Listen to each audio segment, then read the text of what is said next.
రాజ్యసభకు నాగబాబు రేసులో కీలక నేతలు. సీఎం చంద్రబాబు నిర్ణయంపై ఉత్కంఠ. ఆంధ్రప్రదేశ్ కూటమి నేతల్లో రాజ్యసభ రేస్ మొదలైంది. ముగ్గురు వైసీపీ రాజ్యసభ సభ్యుల రాజీనామాతో ఖాళీ అయిన స్థానాలకు ఉప ఎన్నిక నోటిఫికేషన్ జారీ చేసింది ఎలక్షన్ కమిషన్. దాంతో కూటమి పార్టీల మధ్య వేడి రాజుకుంది. మరి 3 సీట్లను సమానంగా ముగ్గురు పంచుకుంటారా లేక లెక్కల ప్రకారం ముందుకెళతారా?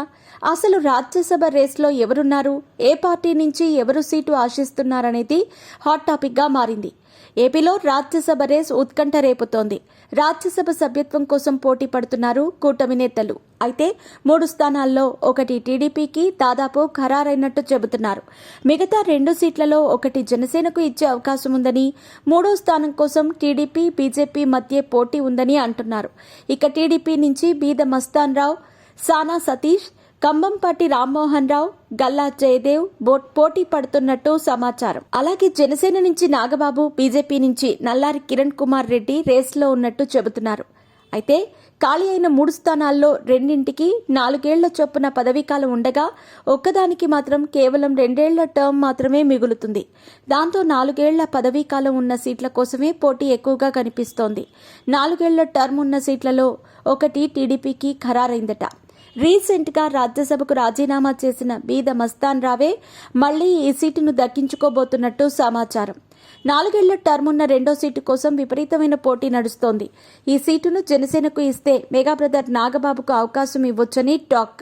ఒకవేళ 2 ఏళ్ల టర్మ్ సీటును గానీ జనసేనకు కేటాయిస్తే మాత్రం నాగబాబు తప్పుకోవచ్చనే మాట వినిపిస్తోంది.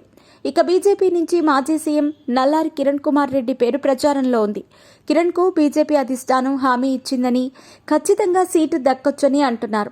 ఇక టీడీపీ నుంచి సీనియర్ లీడర్లు కంబంపాటి రామ్మోహన్ రావు, గల్లా జయదేవ్ పోటీ పడుతున్నారు. కాకినాడకు చెందిన సానా సతీష్ కూడా పోటీలో ఉన్నట్టు తెలుస్తోంది. నామినేషన్లకు ఇంకా 3 రోజులు మాత్రమే టైం ఉంది. ఈ నెల 30 లోపు నామినేషన్లు దాఖలు చేయాల్సి ఉంది. మరి 3 సీట్లను 3 పార్టీలు సమానంగా పంచుకుంటాయా లేక లెక్క మారుతుందా?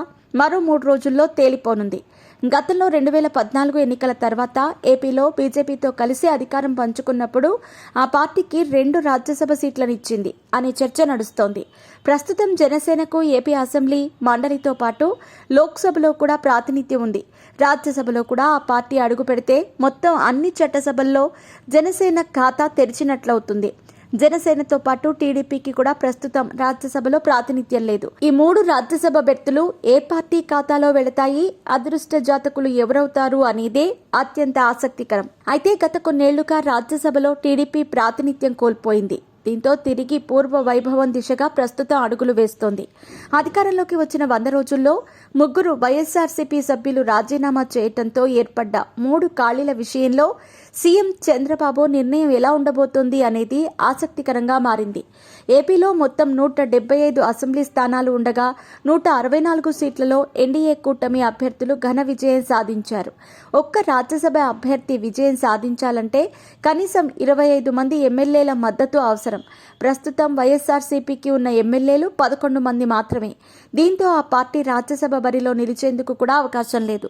దీంతో మున్ముందు ఖాళీ అయ్యే రాజ్యసభ స్థానాలన్నీ టీడీపీ కూటమికే దక్కనున్నాయి.